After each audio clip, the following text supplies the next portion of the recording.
Welcome to Azeroth United, a weekly podcast about World of Warcraft. My name is Denethar, and I am your host. Welcome, everyone. Thank you so much for joining us. It's Monday night in Azeroth, and we've got a great show lined up for you.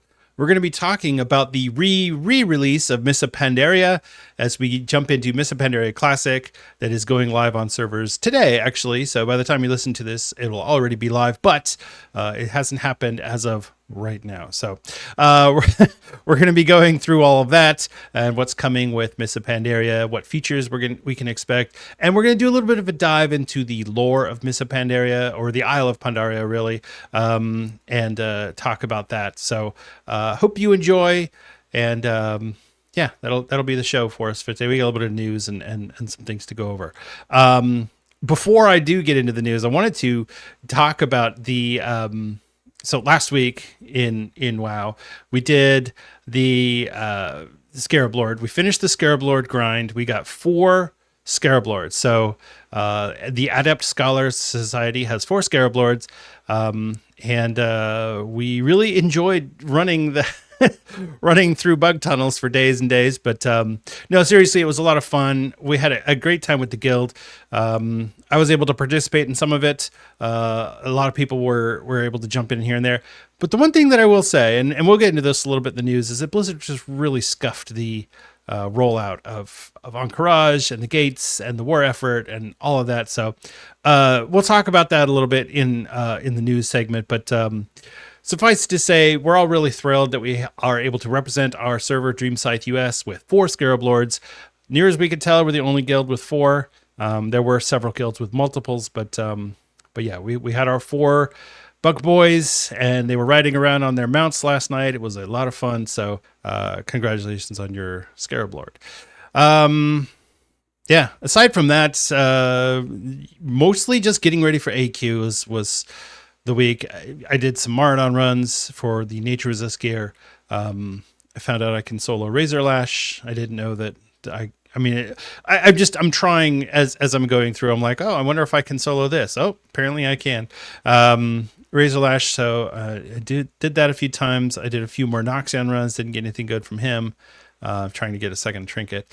And yeah, farming Larval Acid for my Sandstalker set. So yeah, it's 150 nature resist is a lot. And I got it. It's annoying. So there you go. We also did AQ 20 last night after the gong was rung. So a group of us ran in there, finished up at about 2:30 in the morning. I had to wake up at 5 a.m., so that was perfect. I got a good 2.5 hours of sleep. So awesome. Thank you to everyone on the AQ 20 run last night. That was a lot of fun. I got the belt from Osirian, which is since I haven't gotten the Dragon Stalker belt, that's pretty much the best belt I'm going to get until then. So that'll hold me over for a while. Yeah, and that's pretty much it. That's what I did last week. Not a lot of variety. I did do some more transmog runs. I've given up on trying to do mount runs. I'm just trying to complete transmog sets at this point. I was going to really I'm going to try so hard to get invincible, and I was like, honestly, I don't really care. I don't. I said something to Wooly from the Thrall's Balls podcast on Twitter about that, and I was like, I'm gonna get it, because he was saying that he didn't want to have it sullied by the fact that he got it during the collector's bounty, and I was like, I don't care. I'm gonna run it until I get it, and now here I am not getting it. So Wooly, you were right. It doesn't feel the same. Yeah. So anyway, that's what we got there. So yeah, aside from that, just chilling in game. I hadn't finished watching the Rings of Power. So my wife and I are both big Tolkien fans. So we watched the Rings of Power, and I know a lot of people kind of criticize that show, but I don't know, I really enjoyed it. So I spent a good chunk of my game time was actually spent with the wife, because I was trying to balance hey, I'm spending hours sitting in a cave in Silithus, and hey, I'm going to spend some time with you, and we're going to watch some TV and whatnot. So I did enjoy that show. So if you haven't checked out the Rings of Power, if you're a Tolkien fan at all, I would recommend it. It's not as good as the Lord of the Rings movies, but it's better than The Hobbit. I'd put it in between the two. So anyway, that's all I got there. All right. Next up, before I go any further, I wanted to introduce a new segment. So we're going to be doing a kind of overview of in honor of Mists of Pandaria Classic launching. We're going to do an overview of the pet battle system. So I'm going to talk about my favorite battle pets. We're going to go into some details on all of the different types of pets, what their abilities are, how they all work, and all of that. So, hear me, mortals. Tremble before Demencius, the All-Devourer. Upon my return, I will consume your planet and corrupt its world soul. But before I do, I'd like to clear up some misconceptions about me. There are many people who keep comparing me to Galactus because of the Fantastic Four movie coming out. And I'd just like to say, I am nothing like Galactus. He's a copycat. I was the original before time began. I was consuming world souls. Galactus is a cheap knockoff. He needs to use a spaceship. How lame is that? Yes, we both have heralds that are female and have no shoes on so you can see their toes. But honestly, he's nothing like me. The Silver Surfer is lame. And honestly, she betrays him in the comic books. Or at least the Norrin-Rad version of the comic books. He betrays Galactus, so I'm assuming this Silver Surfer will as well. Xalatath would never betray me. So remember, I'm nothing like Galactus, and I will consume your world and corrupt your world soul. Be ready, mortals. So there you go. That's the battle pet system in a nutshell. I hope you enjoyed that. It's a segment I've really been wanting to do for a long time. I really love the pet battle. So, all right, let's jump into the news.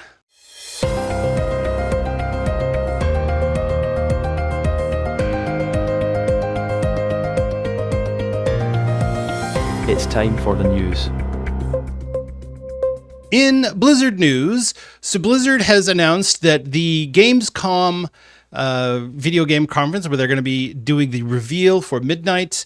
This is actually going to happen on opening night, so that's going to be August 19th, 8 p.m. Cologne, Germany time, which I don't even know what time zone that is, but it's 8 p.m., which is 2 p.m. Eastern Standard Time, which is 11 a.m. Pacific time. So if you're in the States, somewhere between 11 and 2 is going to be the opening ceremonies. I don't know how much of that is going to be Blizzard. They could be at the end. They could be somewhere in the middle. Who knows? They will be somewhere during that opening ceremonies, though. And then Gamescom itself will run from the 20th of August through the 24th. Like I said before, I will be on vacation during the entirety of Gamescom, so I'll try and catch what I can. But I'll be busy fishing and trying to catch crabs in Maryland and Virginia. So.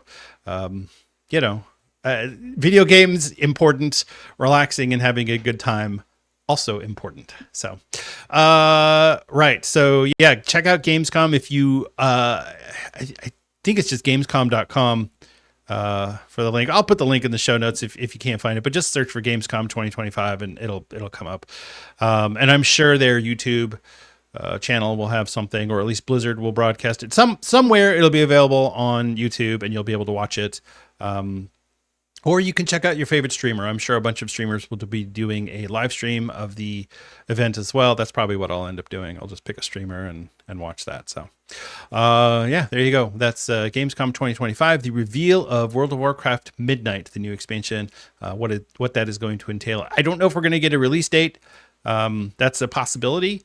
I feel like that's a little bit of a stretch. Maybe they'll give us a release window, like, it's going to happen before March 31st, 2026, or something along those lines. I could see them doing something like that.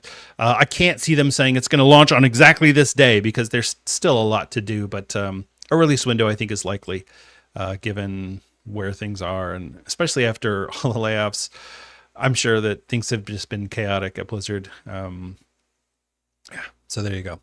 All right, let's talk about the so in Classic Anniversary, as I mentioned before, the Gates of Encourage have been opened on, I think, on every realm, or at least the majority of them. Here's what happened. So Blizzard, first off, they scuffed the whole thing with Blackwing Lair. So what, as I mentioned last week, guilds ran Blackwing Lair early, thinking, oh, we're going to get a jump start on clearing Blackwing Lair, and then as soon as the gates open, we'll run in and kill Broodlord Lashlair and get his head. That didn't happen because once you spawn Blackwing Lair or any raid instance, the loot becomes determined at that point in time. So when you've spawned that instance, the mob just, if the quest is not available, the mob will not spawn with the quest item. So Blizzard, in deference to some of these streamer guilds or some of the speedrunning guilds, they decided to go ahead and give us an extra 2 lockouts on Blackwing Lair. So that was Friday night and Saturday night. So or I guess Friday morning and Saturday morning. So at reset, what ended up happening was if you logged on, so if you logged on Friday, you were able to run Blackwing Lair again after the reset. Saturday morning it reset again, but then it ended at, I think it was like 4 p.m. on Saturday. So if you logged on after 4 p.m., you didn't get the second reset. So some people only got one reset. That's what happened to my raid group. I only got 1 reset extra, which is still more than I would have gotten otherwise. So I'm not complaining. And I did get my crossbow and shoulders from Chromagus, so that was cool. But it was a little weird. I didn't love the execution of it. And Blizzard's communications have been a little sparse on Classic, which is expected because they're getting ready for the launch of Mists of Pandaria Classic. So that's fine. All right. So then some of the realms started reporting that the gates were just opened. The war effort just ended. There was no supplies traveling. The war effort just ended, and the gates to Encourage were open, and you could zone in. Now, Blizzard quickly jumped in and fixed that. But at that point, I think everything became scuffed because, at least on our server on Dream Scythe, the war effort ended less than 24 hours early. So it wasn't like, oh, it ended a day early. It ended. So the gates opened last night at 10 p.m. They were supposed to open Monday at 9:20 p.m. So instead of, they opened at Sunday at 10 p.m. I don't know why that's what happened. These are all Eastern times, by the way, in case you're like, it didn't open at 10. Yeah, so that was weird.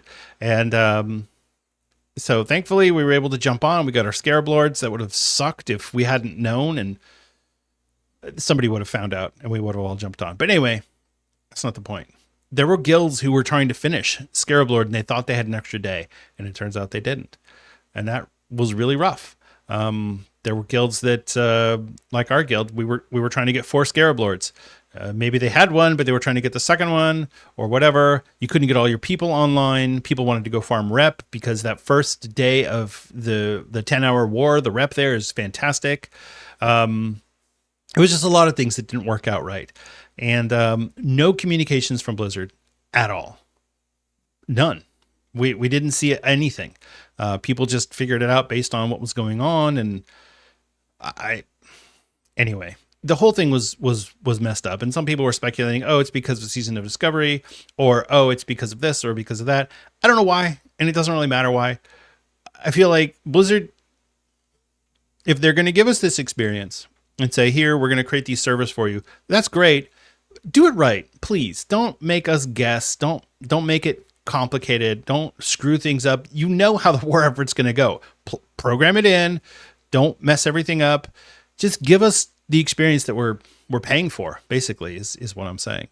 And I understand people make mistakes. There are problems. I get it. I'm not sitting here saying, oh, Blizzard, I understand mistakes happen. It's just frustrating from a player standpoint that we are expecting a certain level of professionalism from Blizzard, and it doesn't seem like you're getting it. At the very least, give us a communication. Make a blue post something on the Discord, on the forums, on something. Reddit, I don't care. Just say something somewhere. Twitter, Blue Sky, anywhere. I don't care. Just say something, please, Blizzard. This lack of communication is not acceptable as far as I'm concerned. So, all right. Okay. In before we get to Mists of Pandaria Classic, let's one other thing I wanted to mention.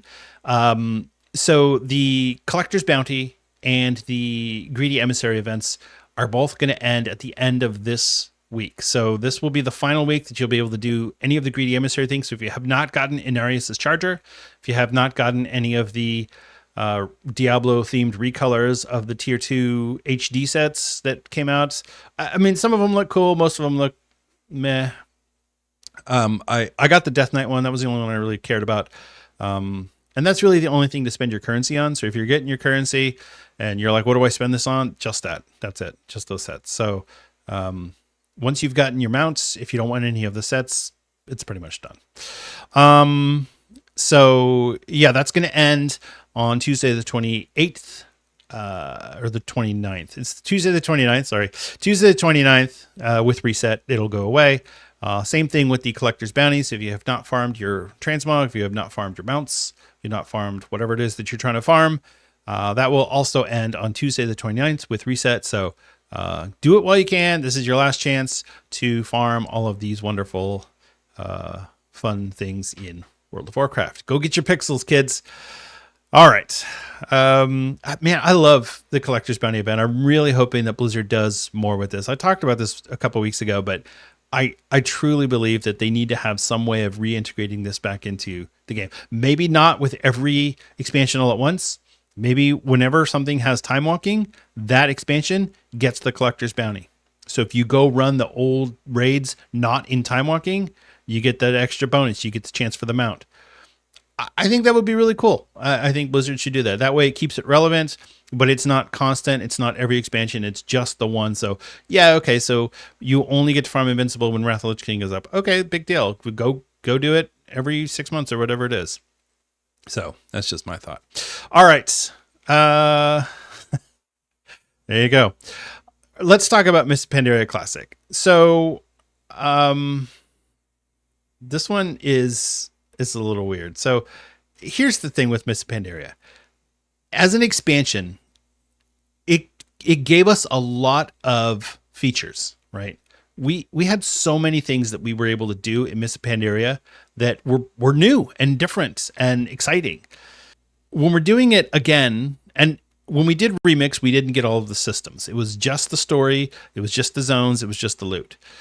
Because we're doing the classic version of this, it's going to be everything that came from 2012. So first off, we're going to go to level 90. Okay, that's the basics. We're going to level 90. That's the new level cap.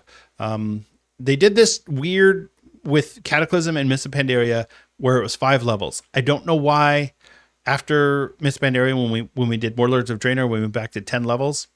I don't know. 5 levels. Maybe there wasn't enough content in Cataclysm, so they felt like 10 levels would have been too much for I don't know. Regardless, we're going to level 90, so that's the new level cap. We're going to get the new talents, or if you're playing right now, you already have the new talents because it's in the pre-patch. So the new talents are in the game right now. If you're not familiar, this is the talents that we had as of Shadowlands. The talent system where you pick from the 3 rows, or you get 3 items per row. And then I think it was, at least in Mists of Pandaria, there were 6 rows. And then it grew from there. But this was the new talent system. Blizzard realized that players were having a hard time choosing their talents on these massive talent trees after Wrath of the Lich King. So in Cataclysm, they changed it to be smaller and kind of shrink everything down. But then they still realized that players didn't really care about these extra talents. They just wanted the big ticket items. So they said, fine, what if we just give people the big ticket items? And honestly, I think this talent system is better than what we have now in Dragonflight, or the War Within. The ones we got in Dragonflight that we're using in the War Within. I think what we have now is subpar compared to what we had in Mists of Pandaria through Shadowlands. I just do. Honestly, I would go back to that. Yes, it was frustrating sometimes because you're like, man, I wish I could pick 2 of these talents. And maybe there's a way to do it a little bit better, but I still feel like picking the big ticket items, even if it's something that you're like, well, I don't have to worry about pushing this button. But at the very least, give us some options. Give us some ways to choose our talents so we don't have to go through all these things. I can't figure out what half these talents are in the War Within. I don't know. I'll pick talent and I'll be like, I think this one's good. And then I'll look on Icy Veins or Wowhead and everyone says never pick that talent. And I'm like, but why? Why should I never pick that talent? No one ever says why. It's frustrating. Anyway, I like the Mists of Pandaria era talent trees, and I wish that we would go back to something like that. Maybe not exactly that, but something similar I think would be cool. So we got the new talent trees. We're going to get reforging is going to be a big thing in Mists of Pandaria. I think it went away in Warlords. I can't remember if we had it in Warlords or not. But yeah, you can reforge your gear. You can change out your stats. That's all really cool. Fun times. Basically you're just going to do whatever it says on the guide on Wowhead or Icy Veins, and that's fine. The big things that are coming with the launch of Mists of Pandaria Classic today. We got the new zones. So we've got the Pandaria. I have so much trouble saying this. Pandaria as a zone. So we have the Jade Forest, the Valley of the Four Winds, the Krasserang Wilds, Kunlai Summit, Town Long Steppes, the Dread Wastes, and the Vale of Eternal Blossoms. The Vale of Eternal Blossoms is where the two capital cities are located. So those are our hubs. And we're going to spend a lot of time there zooming around and waiting for our queues to pop, because that's basically what Mists of Pandaria was. It was a lot of queues that you had to wait for. You'd fly around and maybe you were herbing or mining, but for the most part, you were just sitting there waiting for whether it was your dungeon queue or your raid finder queue, whatever. Interestingly enough, Blizzard has decided not to do Raid Finder this time around. So previously, when Mists of Pandaria launched back in 2012, that was the big thing, is there was Raid Finder or looking for raid, and they're not going to do it this time, or at least not yet. So when the Mogu Vaults launches on July 31st, there will be no Raid Finder. I give them until Siege of Orgrimmar, until they relent and they give us the Raid Finder. That's just my prediction. So, all right, the new dungeons that we're going to get in Mists of Pandaria Classic are the Stormstat Brewery, Temple of the Jade Serpent, Shadowpan Monastery, Mogu Palace, Gate of the Setting Sun, and Siege of Nizao Temple. We're also going to get two other dungeons, or three, I guess, realistically, which is the Scarlet Halls, Scarlet Monastery. They're going to split Scarlet Monastery into two actual separate dungeons instead of just being two separate wings. And the final one is going to be Scholomance. These are going to be appropriate level for the normal version, but for heroic, they're going to be for level 90. So, and they're going to drop item level 463 loot. So, so there you go. That's the dungeons that are coming in. As I mentioned, the Mogu Vaults raid will be launching on July 31st. No word yet on when the Heart of Fear or Terrace of Endless Springs raid will drop, but those are also part of the Phase 1 raids. And speaking of phases, we don't know how Blizzard is going to do the phases this time around. So if you played Mists of Pandaria, you might remember that. So in patch 5.0, I think it was like 5.0.4 or something, we got the raids, the three raids that I mentioned, the dungeons, and some scenarios. In patch 5.1, we didn't get a new raid, but we did get new scenarios. In patch 5.2, that was the Throne of Thunder. So we got a new quest hub. We got a new raid, no new dungeon. And then 5.3, we got, again, no new raid, but we got more scenarios. And then 5.4 was the Siege of Orgrimmar. So they had these weird, and I guess by modern WoW standards, those would be like a .5 or a .7 patch, because they contained quests and scenarios, but really no more content than that.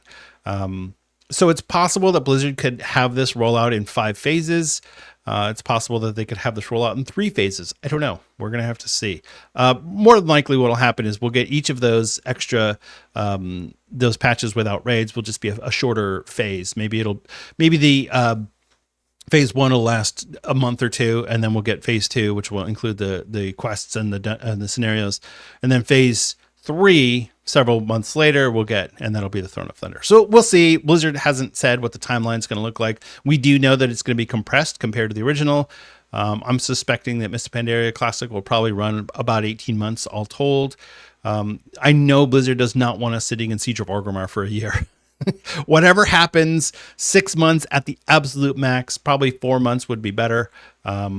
Procedural Argomar, because people just don't want to do that anymore. They're like, okay, let's get on to the next thing, which in this case is Warlords of Draenor. So I don't know. Anyway, I'm getting off topic, but yeah, to me, this is the next step in what the heck is going on with Classic, because everybody wants to know, what are we doing? Warlords of Draenor is next. And we got the survey that was like, hey, are you interested in Warlords of Draenor? And probably everyone was like, yeah, just because I want Legion. But so I'll say yes, but really I just want Legion. And even Legion, I think a lot of people are going to go into Legion Classic and be like, oh, I thought this was supposed to be the best expansion ever. This kind of sucks. Because in the beginning, it does. You're grinding artifact power. You're doing world quests. You had to log on or you were behind, because your artifact weapon wasn't leveled up enough, and you couldn't play your off spec. Leveling alts was a pain. The beginning of Legion was actually kind of after that initial euphoria of, I'm going to get my artifact weapon quest. I'm going to go to my class order hall. I'm going to get my artifact weapon. That was cool. That was like some of the coolest class fantasy and game fantasy that we've ever had in WoW. After that, it settled down and it sucked. For months. So hopefully they have it better this time around, but I guess we'll see. I guess we'll see what ends up happening in the next couple of years as we progress through Classic. Anyway, like I said, I'm getting off topic. Let's get back to what's coming in Mists of Pandaria. So the scenarios, and I'm not going to read all the scenarios because there's a lot of them, and honestly, it's not going to really make sense what they are unless you've done them already. If you did the scenarios in Mists of Pandaria Remix, you might remember them. Yeah, we're going to get some scenarios with launch, more with Phase 2, more with Phase 4. And that'll be that. So the scenarios are for up to 3, or I think it is 3 people. It's not up to 3. It's for 3 people. You can enter a queue. You can enter it by yourself, or you can go with 2 other friends, and it will just put you into the scenario just like in just like a dungeon. I don't think there's a way to enter the scenario in the open world. I think you have to go through the queue. And that's one of the things I was saying. You're just sitting around waiting for queues all the time. Mists of Pandaria, it was like Mists of Queuecraft. There were so many queues that you had to wait for. Anyway, so you're going to go do the scenarios. They're good for some things. You can get some gear. You can get some items. There was a couple of scenarios you had to do to progress the storyline. But for the most part, honestly, the scenarios, they were kind of meh. And I think that's why Blizzard didn't really do them in any expansion after Mists of Pandaria. It was a one and done. What they did was they took the technology that they used to create the scenarios and implement those into quest lines. So, when you're doing a quest and all of a sudden it'll pop up scenario 1 of 11 completed, that's where that comes from. It comes from Mists of Pandaria, comes from the scenarios that we did that quite honestly were not very fun. It was like, hey, you can go do this thing and you don't need a healer and a tank. Yeah, but it's easier if you have a healer and a tank. So what the hell? Anyway, scenarios were kind of a bust, and that's fine. So scenarios, so that's another thing that's coming in Mists of Pandaria Classic. I don't know. If you remember, and I'll throw this in here, the Sunsong Ranch was a quest line that you could complete in the it wasn't the Crashing Wilds. It was oh gosh, what zone was it in? It was in the Valley of the Four Winds. So you go to the Valley of the Four Winds. There's a quest there. There's an old farmer he can't take care of his land is full of weeds, and you have to go help him clean it up, which is cool. And it's very nice to help him. But eventually he's like, you know what? I don't want to farm anymore. I hate farming. Why don't you take over the farm for me? Which we happily do, because what you can do is you can plant herbs, or plant different things, and it would grow food. You can grow herbs, you can grow mines, you can grow all sorts of things I think you can even grow leather there. I don't remember. Anyway, it's great for farming. And it was the precursor to the garrison, where you can get all that stuff pretty easily in the garrison. People remember Sunsong Ranch a lot more fondly because it was almost like a side quest. It was like, oh, here's this cute little thing that we can do, and it's fun. It didn't really add a whole bunch of friction to the gameplay. It was you could do it or not. Whereas your garrison, it was like that was your gameplay. This was what you were doing. And so it felt a lot more compulsory and restrictive, I think, in Warlords of Draenor. Anyway, Sunsong Ranch is a really cool thing that we're going to get to do. I really enjoy the Valley of the Four Winds. It's one of my favorite zones. I really like all of the zones in Mists of Pandaria, but Valley of the Four Winds by far, I think that one and Town Long Steps are my two favorite zones. Anyway, so yeah, Sunsong Ranch. We're also going to be able to do challenge mode dungeons. So first of all, there's the Proving Grounds. So you have to do the Proving Grounds to enter. Wait, was Proving Grounds? Let's skip that. Okay, next up is the challenge mode dungeons. So the challenge mode dungeons were a system that they put in. So you would run the dungeons and your goal was to complete it in a certain time. There was no kill counter like in Mythic Plus. There was no affixes or anything like that. It was just how fast can you get through the dungeon? So you would skip as many mobs as you can. Your goal was to just get to the end as quickly as possible. This was the beginning of Mythic Plus. So if you're ever like, well, where did Mythic Plus come from? This right here created Mythic Plus. So the idea of trying to beat the timer, right? And then Warlords of Draenor added Mythic Dungeons. And then in Legion, we got Mythic Plus. So it was a stepping stone. But the challenge modes was the beginning of it. Now, the challenge mode armor sets are very fondly remembered and or hated.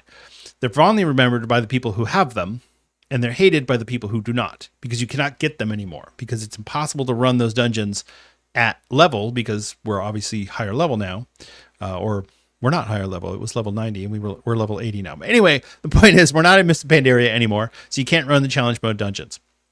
So you can't get that gear. And the people who got it are very proud of it because it was hard to get. And the people who didn't are salty about it. It's just like the Mage Tower all over again, where people are salty because they didn't get the Mage Tower artifact appearances. It's the same thing. So, yeah, it's whatever. I'm not worried about the, I'm not worried about it. It's fine. I don't care about the challenge mode gear. I mean, some of it's really cool, but I'm not somebody who has this FOMO of, man, I wish I had. No, I don't care. Even the artifact appearances is like, okay, so I don't have that. Big whoop. Most of them I don't even like anyway, so it's not a big deal to me. And finally, in Mists of Pandaria Classic, we're going to get two new battlegrounds, which is the Silver Shard Mines and the Temple of Mogu. You hear me talking about the Temple of Mogu all the time because two of the PvP brawls use that particular battleground. It's a good one because it's small and the goals are really simple and it creates a lot of PvP. There are some battlegrounds where I feel like there's less PvP. It's more about racing the resources or whatever.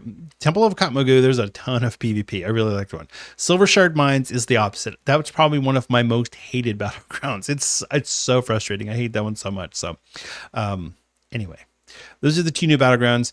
As people who have listened to this podcast a long time might know, I don't really like PvP. I don't do PvP. I don't talk about PvP a whole bunch because to me, that's not something I'm interested in. But yeah, it's coming with the expansion. So there you go. New battlegrounds in Mists of Pandaria Classic. And that's about it. We can already make our Pandaren. We can already make monks. We already have the Theramore scenario that was available during the pre-patch period. So these and the pet battles, as I talked about earlier, pet battles.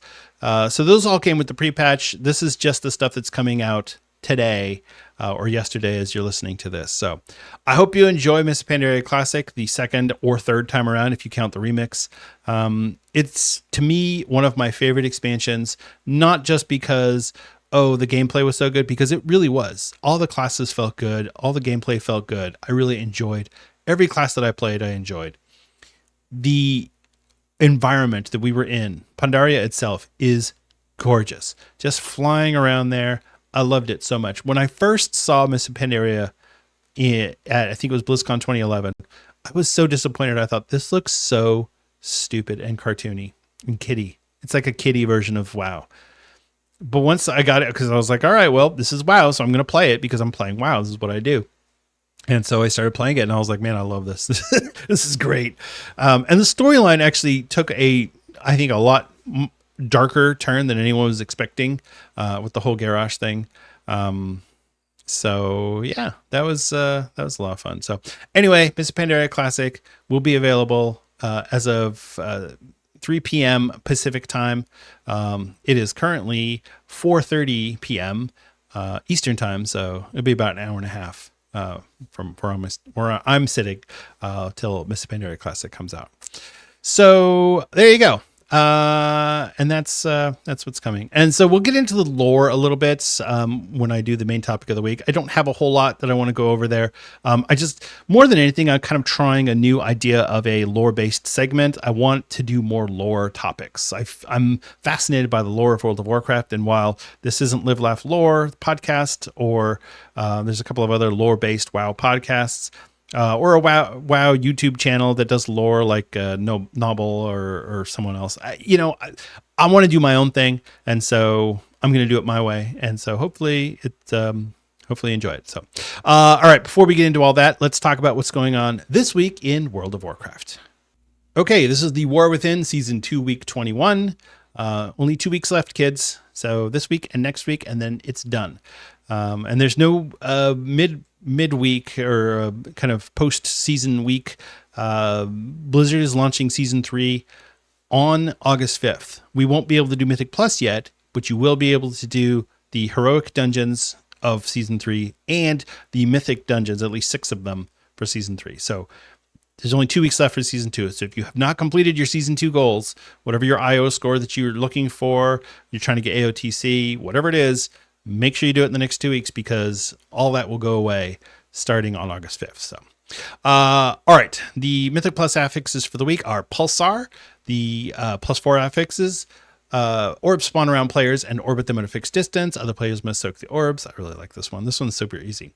And then the +7 affix is Tyrannical. You know it, you hate it. You hate to see it. Tyrannical bosses have 25% more health and deal 15% more damage. Pulsar and Tyrannical are your affixes for the week. Yeah, it's fine. Whatever. I am going to be doing some Mythic Plus this season, Season 3. I've just got to kind of build myself up to it, because, it's a little intimidating if you don't have a group and you haven't been doing it a whole bunch. Every time I go into Mythic Plus, I feel like I've got to relearn how to do it. But I do want to get in there and do some Mythic Plus. I still want to do all of the stuff that I'm doing on Anniversary, but I do play both versions of the game simultaneously. So it'll be a little bit of, all right, I'm going to jump over, do some Mythic Plus. All right, I'm going to go jump over and run AQ20. I'm going to, run a Strat Live group. And now I'm going to run over and do the raid on the Manaforge Omega raid or whatever. So, all right. The bonus event this week is the Classic Time Walking event. So this is the one that was released with the 20th anniversary celebration last year. You're going to get the Sign of the Past. Classic reputation gains from combat and quest increased by 50%. You'll pick up the quest An Original Path Through Time from Arcadus for Thrun and Dornogal to defeat 5 Time Walking dungeons, and you'll be rewarded with a Hero Track raid item. The dungeons are the Dead Mines, Zul'Farrak, Dire Maul West, Dire Maul East, Stratholme Main Gate, and Stratholme Service Entrance. So if you enjoy those dungeons, great. I don't particularly enjoy Classic Time Walking, but that's what we're doing this week. If you have not gotten your mount for the Turbulent Timeways, you have 2 more weeks. So this week and then next week will be Battle for Azeroth again, and then that'll be that. So hopefully you've done enough to be able to get your Time Walking mounts. I guess we'll see. So, Classic Time Walking to me is like, it's like doing a shittier version of playing Classic, because the dungeons are too easy to be challenging, but too hard to be easy. So I don't know. It's just weird. It's like in a weird spot. So that's what's going on over there.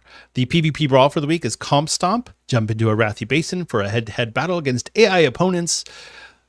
Yeah, this one's pretty easy. You just run in there and you kill the slightly less capable AI opponents.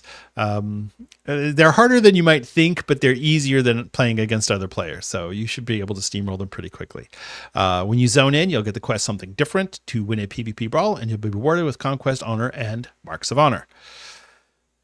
And finally, on Tuesday, July 22nd, all day, the auction house dance party will be taking place.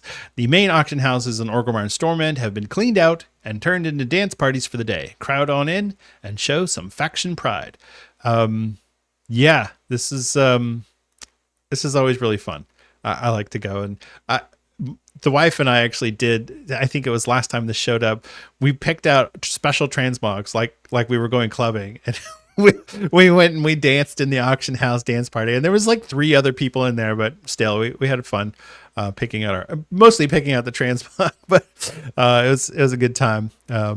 Yeah, this was fun. You run in there for 5 seconds. There's no auctions, so if you're doing serious auction business, find someone with a Brutosaur or go to Ironforge or Thunderbluff or something. So, or Dornegal. Honestly, you could just do it in Dornegal. But all right, that's it for this week in World of Warcraft. Not a lot going on this week. This is kind of like the at least in Modern WoW, it's the calm before the storm, because we got 2 more weeks before the patch hits. And then all hell will break loose, or all void will break loose, however you want to approach that. And then obviously in Classic, we've got Mists of Pandaria Classic launching today, and the Gates of Ankh-Morpork just opened in Classic Anniversary. So a lot's happening, but no real news. It's just stuff that we've been talking about. No events going on, no news, just kind of chilling in at least in Modern WoW. So. All right, let's move on to the main topic of the week. Like I said, so I'm trying to do a lore read type thing.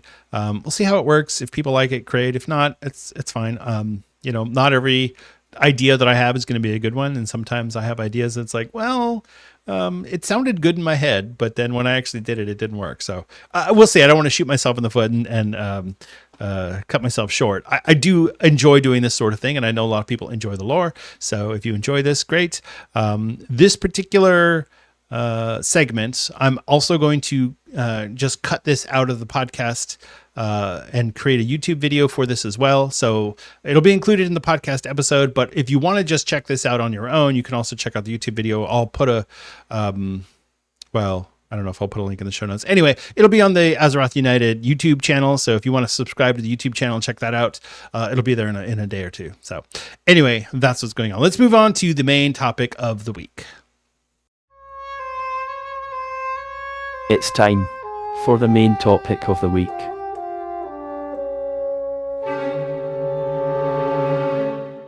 Okay, so like I said, I've been wanting to try this, and to me, the lore of Mists of Pandaria is one of the more interesting ones because it's all new.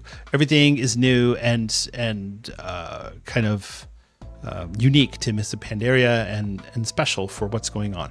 Now, the thing is, some of the lore is tangentially related, but it can stand alone on its own, as this is just the lore from Mists of Pandaria, because the island was isolated for so long, because there's so much with that. So I just want to kind of dive in and do a little bit of talking about the different races of Pandaria and their histories and kind of how everything comes together, and bring us to today, where the Alliance and the Horde are going to descend on the Isle of Pandaria and what that means for the residents there. So hope you enjoy. Pandaria, a land wrapped in mist, shaped by titans and shadowed by ancient empires. Its story is one of contrast, of harmony and domination, of peace and war. Today we uncover the interconnected histories of 3 of its most iconic peoples: the noble Pandaren, the brutal Mogu, and the ravenous Mantid. Their tales stretch back over 15,000 years, with roots in titan creation, elemental balance, and an unending hunger. Long before the rise of Stormwind, before the Sundering split the world, Pandaria was already old. Its mountains, rivers, and valleys were not carved by nature alone.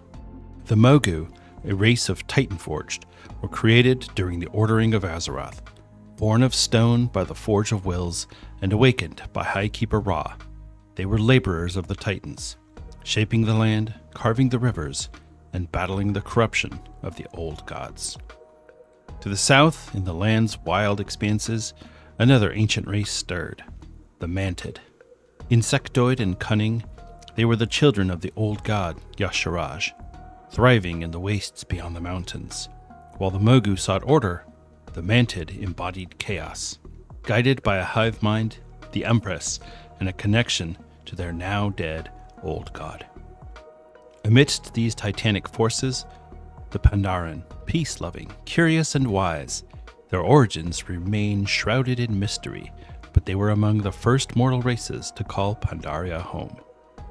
They lived in balance with nature, forming sacred ties with the august celestials, the four wild gods, Chi-Ji, Zuen, Nizao, and Yulan. But the harmony of the land would not last. The Mogu's golden age unraveled with the coming of the curse of flesh. No longer stone, they became mortal. They could bleed, age, and die. And with mortality came ambition, pride, rage. Once unified in purpose, the Mogu fractured into warring clans during the era known as the Age of 100 Kings. Amid this chaos rose a singular figure, Lei Shen. Born the son of a warlord, he claimed his power from the forbidden depths of the Thundering Mountain. What he found there remains unknown, but when he emerged, he wielded the power of storms. Lei Shen crowned himself the Thunder King. Under Lei Shen, the Mogu Empire was reborn, brutal, efficient, and vast. Using their newfound mastery of necromancy and sorcery, the Mogu enslaved the races of Pandaria, including the Pandaren. Art was burned, language was forbidden, their leaders were executed, and a brutal caste system was codified in stone. And to defend his empire from external threats, Lei Shen began the construction of the Serpent's Shrine, a titanic wall meant to keep the Mantid swarm at bay. The Mantid, unlike the other mortal races, were not made. They evolved in the shadow of Yasharaj. Even after the old god was slain by the Titans, his lingering essence, the Shah, continued to whisper to the Mantid. Their loyalty to the dead old god endured. Every 100 years, the Mantid launched the Great Swarm, a terrifying invasion driven by instinct and hive logic. But this is no mindless assault. To the Mantid, it is a trial by fire. The weak are culled, the strong rise. Their civilization values cunning and strength above all. To protect the heart of Pandaria, Lei Shen fortified the Serpent's Spine. Its construction cost countless lives. Entire generations of Pandaren died building it. But still, it held. And behind the wall, Pandaria simmered. For centuries, the Pandaren lived under Mogu rule, forbidden from reading, writing, or arming themselves. Their culture was reduced to oral tradition and whispered tales. The only hope came from the monks, brewmasters, healers, and storytellers who preserved the spirit of their people. Then at last, the empire began to crack. The Pandaren seized their moment. Lacking weapons, they trained their bodies instead, mastering Qi, a spiritual energy that flowed through all things. The revolution was not clean. It was a desperate, bloody affair. But it worked. 12,000 years ago, the Pandaren overthrew the Mogu and founded a new empire. It wasn't built on conquest, but on balance, nature, and learning. For the first time, Pandaria was truly theirs. But peace never lasts forever. 100 years later, the Zandalari trolls, ancient allies of the Mogu, launched an invasion to restore Mogu rule. They brought with them flying bat riders and war beasts. At first, the Pandaren had no answer, until a young girl named Jang took to the skies atop a cloud serpent. Her actions birthed the order of the cloud serpent, and with their help, the tide turned. The trolls were repelled, and the Mogu clans scattered. Yet beyond the serpent's spine, the Mantid watched. They had noticed the fall of the Mogu, the rise of the Pandaren, and the absence of the storms that once kept them at bay. Their own empire, ruled by the Empress and her Klaxi advisors, remained patient, awaiting the next swarm. As the Burning Legion descended on Azeroth during the War of the Ancients, Emperor Shaohao, the last Pandaren ruler, foresaw the doom approaching. He made a deal with fate, and in doing so, shrouded Pandaria in a mystical mist, sealing it away for 10,000 years. The outside world forgot Pandaria, and Pandaria forgot the outside world. The Mantid remained restless behind the wall. The Mogu faded further into myth. The Pandaren turned inward, developing arts, philosophy, and martial tradition. But curiosity would stir again. 800 years before the First War, a bold Pandaren named Lu Lang sailed atop the great sea turtle named Shenzin Su, forming the Wandering Isle, a floating colony of Pandaren adventurers. This spirit of exploration would one day change the world. Today, after the cataclysm that shook the world, the mists that have cloaked Pandaria for 10,000 years have vanished. Suddenly, a lost continent emerged in the middle of a war-torn world. Alliance and Horde fleets stumbled upon it, bringing their conflict to its untouched shores. For the Pandaren, the sudden lifting of the mists was a moment of profound disruption. After 10,000 years of peaceful seclusion, their homeland was unexpectedly revealed to a world at war. As Alliance and Horde fleets crashed upon Pandaria's pristine shores, the Pandaren watched with growing alarm as foreign armies brought their conflict with them, staining the land with blood and anger. The Shadow Pan Guardians of Pandaria's balance sensed the ancient dangers beginning to stir, particularly the Shah, manifestations of negative emotions that fed on the chaos now seeping into the continent. The Mogu, long dormant and fractured, began quietly reawakening, testing the boundaries of their forgotten empire as they observed the intrusion of outsiders. United by Zin the Weapon Master, they struck out to reclaim their empire. With help from the Xandalari trolls, they besieged the Vale of Eternal Blossoms, hoping to awaken old powers and reforge their destiny. In the west, the Mantid have also stirred again. Their empress, driven mad by the whispers of the Shah, declared an early swarm, one meant not to test, but to consume. The Klaxi, loyal to the old ways, betrayed her.